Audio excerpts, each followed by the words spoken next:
Guys, मैं हूं कीर्ति सिंह। मेरे कीर्ति टेक क्लासेस में आज मैं आपके लिए लाई हूं माइक्रो प्रोसेसर में। मैंने आपको जो भी इंस्ट्रक्शन बताए थे उस पे बेस्ड मैंने आपको प्रोग्राम भी करा दिए हैं। अब आपके कुछ इंस्ट्रक्शन बचे हुए थे, तो जैसे कि आपका कॉल इंस्ट्रक्शन हुआ, तो इसके बारे में मैं आज आपको बता रही हूँ। देखिए गाइस, कॉल क्या होता है, जैसे कि हमें कोई प्रोग्राम दे रखा होगा, हमारा प्रोग्राम मतलब कि नॉर्मली है, जैसे मैंने आपको कराया था तो वो नॉर्मली चलता रहता है। बट हमें जैसे कभी कभी प्रोग्राम हम कुछ कर रहे हैं तो उसमें हमें लॉग की वैल्यू हुई, मतलब कि ऐसी कुछ चीज़ों की ज़रूरत होती है जिसको हम अगर प्रोग्राम में लिखते हैं तो हमारा प्रोग्राम बहुत बड़ा हो जाता है, ठीक है ना।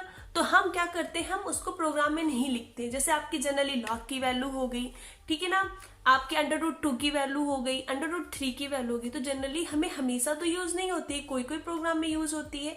तो हम क्या करते हैं, इन सब छोटी छोटी चीज़ों का एक अलग से सब रूटीन बना लेते हैं, ठीक है ना। सब रूटीन प्रोग्राम में हम ऐसे, जैसे हमने सब रूटीन बना लिया लॉग का, लॉग की वैल्यू कैसे निकालते हैं फाइंड करने के लिए एक सब रूटीन प्रोग्राम बना लिया, और हम उसे प्रोग्राम में ना लिख के अलग लिख देते हैं। और जब भी हमें क्या होता है, उसका एक एड्रेस होता है।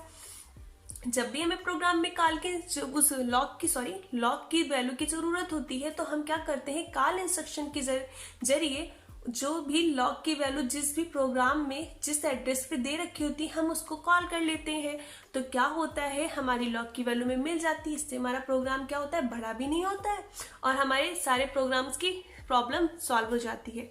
तो जैसे कि आपको होता है, आपके फ्रेंड्स की क्या होती है, फ्रेंड्स हुआ, आपको कोई भी चीज़ ले लीजिए, हमें हर वक्त किसी चीज़ की ज़रूरत नहीं होती है। कभी कभी टाइम आने पे हर चीज़ की ज़रूरत होती है, अपनी अपनी वैल्यू होती है। तो हम क्या करते हैं, उस चीज़ को पर्टिकुलर अपने साथ नहीं रखते हैं। जब हमें उसकी ज़रूरत होती है तो हम उस चीज़ को ले लेते हैं या कॉल कर लेते हैं। कोई भी फ्रेंड हुआ, किसी का सपोर्ट हुआ, तो उस चीज़ के मतलब वैसे ही हम कॉल इंस्ट्रक्शन का यूज करते हैं, ठीक है। इसका यूज हम कब करते हैं, सब रूटीन प्रोग्राम के लिए।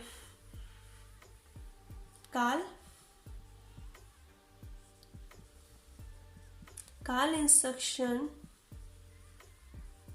used to call a subroutine program, ठीक है। अब सबरूटीन प्रोग्राम का यूज करें।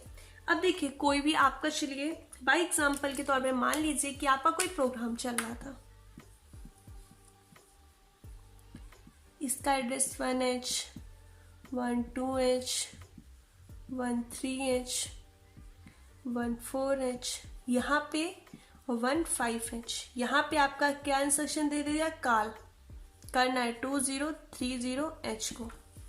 जैसे ही आपका प्रोग्राम तो एग्जीक्यूट करते हुए आ रहा था, जैसे ही आपका कॉल इंस्ट्रक्शन पड़ा, प्रोग्राम वहां पे रुक गया। अब इसके बाद क्या आएगा, 106H आएगा, ठीक है। इसमें कुछ भी लिखा हो, मतलब मैं जनरली कोई प्रोग्राम ले नहीं रही, मैं आपको समझाने की कोशिश कर रही हूँ। अब आपका कॉल इंस्ट्रक्शन आ गया, ठीक है ना। प्रोग्राम यहाँ पे ही मतलब कि थोड़ी देर मतलब कि सेकेंडों, मिली सेकेंड, नैनो सेकेंड की बात होती है, मैं आपको समझा रही हूँ। यहाँ पे रुकेगा, देखिएगा कॉल इंस्ट्रक्शन आया तो वो जल्दी से क्या करेगा, इसके बाद नेक्स्ट एड्रेस क्या है, ये है ना, इसको क्या करेगा, स्टैक पॉइंटर में आपका आ जाएगा स्टैक पॉइंटर। जल्दी से स्टैक पॉइंटर में क्या करेगा, इसको स्टोर कर देगा, ठीक है ना। और कॉल इंस्ट्रक्शन के जो ये रजिस्टर है, सबसे पहला काम होता है, वो जो कॉल इंस्ट्रक्शन का जो भी ये एड्रेस होता है, इसको प्राइमरी रजिस्टर में आपका क्या कर देता है, स्टोर। WH होते हैं प्राइमरी रजिस्टर, उसमें क्या कर देगा, जल्दी से स्टोर कर देगा, ठीक है ना। इसने इसमें स्टोर कर दिया। स्टोर करने के बाद क्या होगा, वो जो भी मतलब प्रोग्राम काउंटर क्या होता है, प्रोग्राम काउंटर में नेक्स्ट इंस्ट्रक्शन चलता है ना। जैसे कि मैं, अगर मेरा ये वाला एग्जीक्यूट हो रहा है तो प्रोग्राम काउंटर में ये वाला होगा, अगर ये वाला एग्जीक्यूट हो रहा है तो प्रोग्राम काउंटर में ये होगा, मतलब कि नेक्स्ट होता है। अब जब ये वाला इंस्ट्रक्शन हो रहा है तो प्रोग्राम काउंटर में नेक्स्ट वाला ये वाला होगा, तो मतलब प्रोग्राम काउंटर में जो भी इंस्ट्रक्शन होगा उसको किस में डाल देगा, स्टैक पॉइंटर में, और अपने वाले एड्रेस को किस में डाल देगा, प्राइमरी रजिस्टर में, ठीक है ना। जैसे ही ये प्रोग्राम काउंटर के एड्रेस को स्टैक पॉइंटर में डालता है तो प्रोग्राम काउंटर हमारा क्या हो जाता है, खाली हो जाता है। जब हमारा प्रोग्राम काउंटर खाली हो जाता है तो क्या करते हैं, जो भी इसने कंटेंट को प्राइमरी रजिस्टर में डाला था अब वो किस में आ जाता है, प्रोग्राम काउंटर में। अब क्या होता है, इस पर हमारी कोई भी सब रूटीन प्रोग्राम लिखा होता है, अब प्रोग्राम काउंटर उसको एग्जीक्यूट करने लगता है। ठीक है, तो आई होप आपको समझ में आ गया हो कि कैसे यूज होता है। देखिए, कॉल इंस्ट्रक्शन जहां भी होता है, एग्जीक्यूट होता है, तो हमारे प्रोग्राम काउंटर में नेक्स्ट इंस्ट्रक्शन, नेक्स्ट एड्रेस का एड्रेस दे रखा होता है। ठीक है ना, तो वो जो प्रोग्राम काउंटर में जो भी एड्रेस दे रखा होता है वो क्या जाता है, सबसे पहले स्टैक पॉइंटर में जाता है। स्टैक पॉइंटर में जाने के बाद क्या होता है, जो कॉल इंस्ट्रक्शन का जो अभी एड्रेस होता है, मतलब जो भी कॉल इंस्ट्रक्शन सामने 16 बिट का एड्रेस दे रखा होता है वो कहाँ चला जाता है, प्राइमरी रजिस्टर में। प्राइमरी रजिस्टर में होता है, जैसे ही हमारा प्रोग्राम काउंटर खाली हो जाता है तुरंत ही प्राइमरी रजिस्टर का कंटेंट हमारे आ जाता है प्रोग्राम काउंटर में। अब प्रोग्राम काउंटर जनरली जैसे वर्क करता है, एग्जीक्यूट करने लगता है, इससे हमारा सब रूटीन प्रोग्राम चलने लगता है। जब भी हमें सब रूटीन प्रोग्राम की जरूरत खत्म हो जाती है, मतलब कि जो भी हमें चीज चाहिए होती है वो हमें मिल जाती है, तो हम क्या करते थे, रिटर्न लगा देते हैं,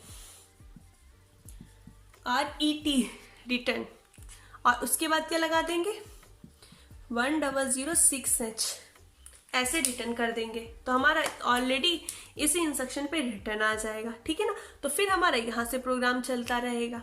तो आई होप आप समझ गए होंगे। तो कॉल इंस्ट्रक्शन क्या होता है बताएं आपको। तो देखिए, कॉल इंस्ट्रक्शन में क्या होता है, हम जब स्टैक पॉइंटर में अपने कंटेंट को सेव कर रहे होते तो वो क्या होता है, पुश होता है। तो हमारे बोला जाता है कि जब हमारा कॉल इंस्ट्रक्शन एग्जीक्यूट हो रहा होता है तो उसके साथ 2 इंस्ट्रक्शन होते हैं। क्या होता है, एक तो जंप होता है और प्लस पुश। ठीक है ना, तो कॉल इंस्ट्रक्शन किसके बराबर होता है, पेपर में ये बहुत बार पूछता है, बहुत इंपॉर्टेंट है। कॉल इंस्ट्रक्शन हमारे जंप प्लस पुश दोनों के बराबर होता है, दोनों के सम के बराबर होता है। जंप क्या होता है, हम जंप करते हैं डायरेक्टली किसी भी कोई भी एड्रेस पे। पुश कब होता है, जब हम अपने प्रोग्राम काउंटर के जो भी एड्रेस होता है उसको स्टैक पॉइंटर में करते होते हैं तो 2 का डिक्रीमेंट होता है। ठीक है, हाँ डिक्रीमेंट ही होता है, हाँ डिक्रीमेंट होता है। तो उस पर हमारे क्या होते हैं, जो भी हमारा प्रोग्राम काउंटर का एड्रेस होता है वो वहां पे स्टोर हो जाता है स्टैक पॉइंटर में। तो हमारा कॉल इंस्ट्रक्शन क्या होता है, पुश और जंप के इक्वल होता है। ठीक है गाइस, अब इसमें हम क्या करते हैं, अब इसकी बाइट और मशीन साइकिल देख लेते हैं। कितने बाइट का है, तो आप जनरली बोल देंगे कि 3 बाइट का है। बाइट कितनी हो गई, 3 बाइट हो गई। ठीक है ना, मशीन साइकिल मैंने आपको स्पेशल फेच बताया था ना, किसमें यूज होती है, कॉल में यूज होती है। तो यहाँ पे कितनी स्पेशल फेच साइकिल यूज होगी प्लस 2 मेमोरी साइकिल। अब देखो 2 मेमोरी साइकिल कैसे यूज हुई, जो भी हम एड्रेस दे रखे होंगे इसको तो हमें रीड करना होगा ना, दोनों को 8 बिट का, तो 2 मेमोरी रीड हो गई। ठीक है ना, अब क्या होगा, इसको रीड करने के बाद क्या होता है, हमें राइट करना होता है कहाँ पे, स्टैक पॉइंटर में। प्रोग्राम काउंटर तो चलो माइक्रो प्रोसेसर का पार्ट है, पर स्टैक पॉइंटर तो हमारा माइक्रो प्रोसेसर पार्ट नहीं है ना, अलग है। तो हम उसको रीड करके रीड तो नहीं होगी साइकिल क्योंकि प्रोग्राम काउंटर में है, पर हमें जब स्टैक पॉइंटर में लिखेंगे तो हमें राइट करना पड़ेगा। तो क्या हो जाएंगी, 2 right cycle, memory write cycle. Total instruction cycle कितनी हो जाएंगी,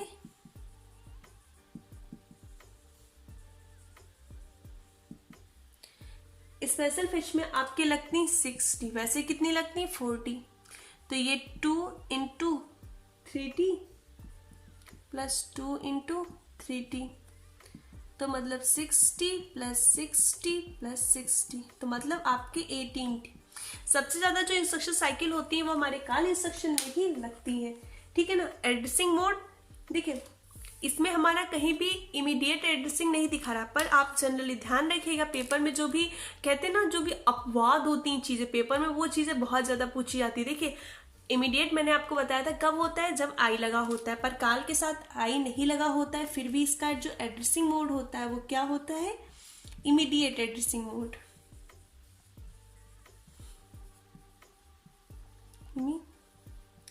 इमीडिएट मोड, ठीक है ना, इमीडिएट एड्रेसिंग मोड होता है। ओके, तो चलिए अब आपको मैं रिटर्न इंस्ट्रक्शन बताती हूँ। देखिए गाइस, जैसे मैंने आपको कॉल इंस्ट्रक्शन बताया था वो अनकंडीशनल वाला था। कंडीशनली आपके कुछ कॉल इंस्ट्रक्शन होते हैं, जैसे CC मतलब क्या, call if carry flag set, call if carry flag set. Process पूरा वही होता है, बस जब कैरी फ्लैग सेट होती तभी कॉल इंस्ट्रक्शन आपका एग्जीक्यूट होगा, अदरवाइज एग्जीक्यूट नहीं होगा। ओके। CNC मतलब होता है call if carry flag is not set, call if carry flag is not set. CJ मतलब call if zero flag is set, call if zero flag is set.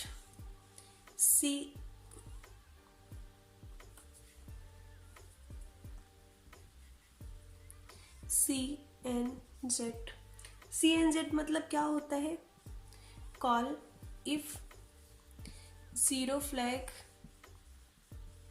Is not set. Okay. और आपका CPO मतलब call parity flag is odd, call if parity flag is odd. CPE मतलब होता है call if even parity. मैं इनके नाम बता दे रही हूँ, बाकी सारा प्रोसेस वैसे ही होता है। CP मतलब होता है कॉल ऑन पॉजिटिव, जब आपका नंबर पॉजिटिव होगा तब। ओके, तो ये आपके कंडीशनल वाले हो गए कैरी फ्लैग। ओके। और जो मैंने आपको बताया था वो नॉन कंडीशनल। मेथड पूरा वही है, मतलब करना सब वही पड़ता है, बस ये होता है ना कि जैसे कैरी फ्लैग कब ये वाला एग्जीक्यूट होगा, जब आपका मतलब सॉरी हाँ, कॉल जो है कब एग्जीक्यूट होगा, जब आपका कैरी फ्लैग सेट होगा। ये वाला कब एग्जीक्यूट होगा, जब आपका कैरी फ्लैग नॉट सेट होगा। तो ये सब क्या है, कंडीशनल है। अब चलिए मैं आपको रिटर्न इंस्ट्रक्शन बताती हूँ। देखिए गाइस, ये है आपका रिटर्न ऑपरेशन। इसमें क्या होता है, ये अनकंडीशनल वाला है, अनकंडीशनल। आपके इसी पे कंडीशनल वाले भी आएंगे। देखिए रिटर्न ऑफ ये इंस्ट्रक्शन आपका क्या होता है, ये क्या करता है, instruction is put at the end of सब रूटीन प्रोग्राम। इसको कहाँ पे रखा जाता है, सब रूटीन प्रोग्राम के एंड में रखा जाता है। This instruction is put at the end of subroutine.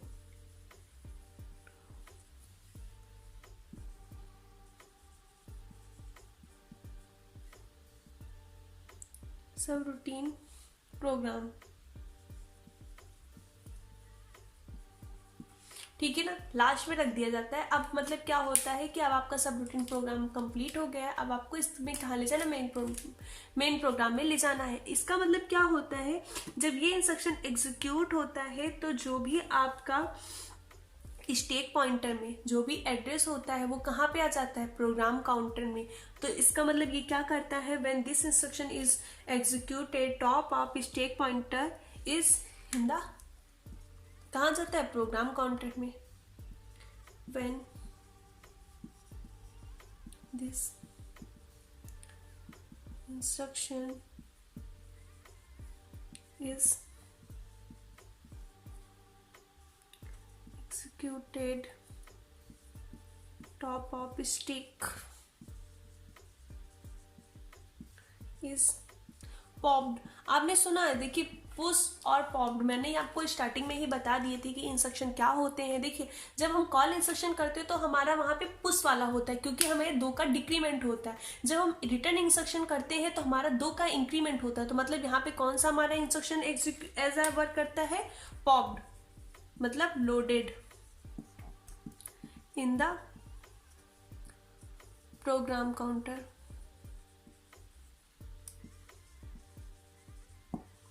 ठीक है ना। प्रोग्राम काउंटर में क्या कर देता है, लोड हो जाता है।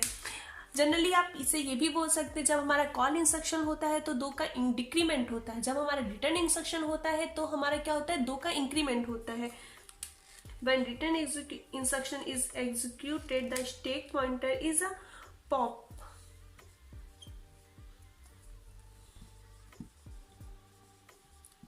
It instruction executed the pop-up stack pointer अब क्या करता है, is pop in the program counter, PC लिख दे रही प्रोग्राम काउंटर को, program counter there the stack pointer is incremented by 2 there for the stack pointer increment by 2 का क्या हो जाता है, इंक्रीमेंट हो जाता है, क्योंकि जो आपका रिटर्न इंस्ट्रक्शन है वो कैसा वर्क करता है, ऐसा पॉप। ओके, तो देखिए पॉप करता है। अब कैसे क्या वर्क करता है, जैसे मैंने रिटर्न इंस्ट्रक्शन दे रखा है, आपका रिटर्न इंस्ट्रक्शन सब रूटीन प्रोग्राम खत्म हो गया, रिटर्न इंस्ट्रक्शन पे आया, तो अब क्या करता है, रिटर्न इंस्ट्रक्शन जो होता है सीधे स्टैक पॉइंटर में जाता है। स्टैक पॉइंटर में अब आपके स्टैक पॉइंटर में क्या होते होंगे, यहाँ पे आपका कोई कंटेंट सेव होगा, यहाँ पे एक का जैसे इंक्रीमेंट, यहाँ पे जैसे 203H है तो यहाँ पे 201H होगा, तो ये वाला कंटेंट होगा, एक यहाँ पे कंटेंट होगा। तो जैसे ही हमारा रिटर्न इंस्ट्रक्शन एग्जीक्यूट होता है तो क्या करता है, इस वाले कंटेंट को किस में सेव कर देता है, प्रोग्राम काउंटर की लोअर बिट में, और इस वाले इंस्ट्रक्शन को कहाँ सेव कर देता है, प्रोग्राम काउंटर की अपर बाइट में। ठीक है ना। तो हमारा क्या होता है, प्रोग्राम काउंटर में जब हमारा ये वाला इंस्ट्रक्शन आ जाता है तो हमारा program counter normally main program को एग्जीक्यूट करने लगता है। तो आई होप आप ये रिटर्न इंस्ट्रक्शन समझ गए होंगे। अब आपको बताती हूँ कि इसमें कितनी साइकिल्स एंड मशीन साइकिल्स लगती हैं। ओके, देखिए गाइस, हमारा जो रिटर्न इंस्ट्रक्शन होता है उसमें कितनी बाइट का होता है, ये सिर्फ होता है 1 बाइट का, क्योंकि इसमें कोई भी एड्रेस या डेटा का यूज नहीं हुआ है, तो ये कितने बाइट का हो जाएगा, 1 बाइट का हो जाएगा। ठीक है। अब मशीन साइकिल की बात करेंगे तो इसमें कितनी मशीन साइकिल यूज होती हैं, देखिए एक तो आपकी क्या यूज होगी, स्पेशल फिश, कॉल और रिटर्न दोनों में क्या होती है, स्पेशल फिश का यूज होता है। अब मेमोरी रीड कहाँ पे होगा, जब हम स्टैक पॉइंटर में करेंगे तो हम 2 कंटेंट को 2 बार रीड करते हैं ना, तो हमारी क्या होगी, एक तो स्पेशल फिच होगी और एक क्या होगी, मेमोरी रीड। फिर दूसरे भी कंटेंट को रीड करने के लिए 2 मेमोरी रीड साइकिल होंगी, और हमारी क्या हो जाएगी, टोटल इंस्ट्रक्शन साइकिल कितनी हो जाएंगी,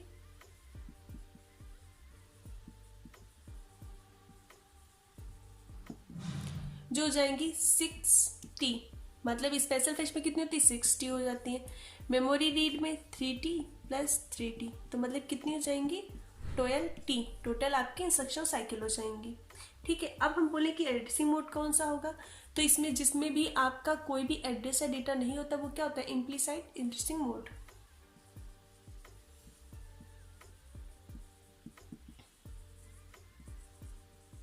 एड्रेसिंग मोड क्या होगी, इम्प्लीसाइट मोड। ओके, तो आई होप गाइस आपको रिटर्न इंस्ट्रक्शन समझ में आ गए। ये क्या थे, सारे आपके अनकंडीशनल रिटर्न इंस्ट्रक्शन थे।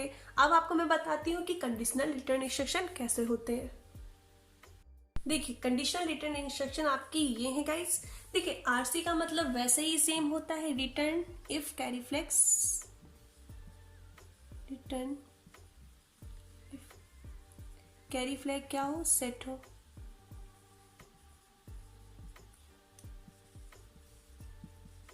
Return if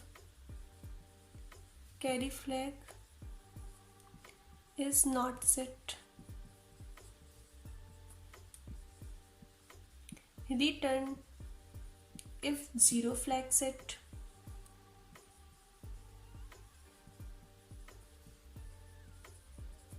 return if 0 flag not set।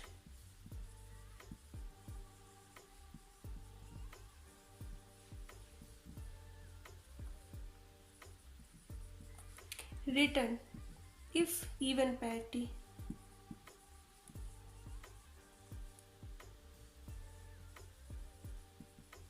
यानी कि जब पैरिटी आपकी होगी, नंबर ऑफ वंस क्या होंगे, इवन होंगे, तब क्या होंगे, हम रिटर्न होंगे। रिटर्न इफ ऑड पैरिटी, यानी कि नंबर ऑफ जीरोस ऑड हो गया, नंबर ऑफ वंस ऑड हो। Return on positive,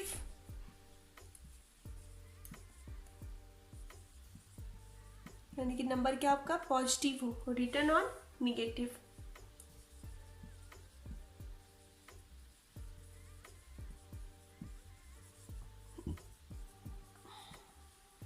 I hope guys आपको कॉल इंस्ट्रक्शन और रिटर्न इंस्ट्रक्शन समझ में आ गए होंगे, बहुत ही इंपॉर्टेंट होते हैं।